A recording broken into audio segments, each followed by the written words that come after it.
High welcome to Badshah blog. Good evening to all.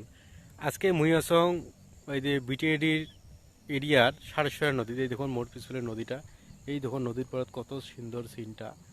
এই যে মোর পিছফালে একটা পাহাড় আছে, ওটি বর্ণি পাহাড় নে কিবা কয় পিছফালে আছে, ওই পাক দিয়ে ঘুরি যাওয়া লাগে। তা মুই যে আজকে যেই নদীটাতে আছো, এই নদীটা সারেশ্বর নদী, সবাই জানেন, আমার গড়িপুর ধুবড়ি এলাকার মানুষ জানে।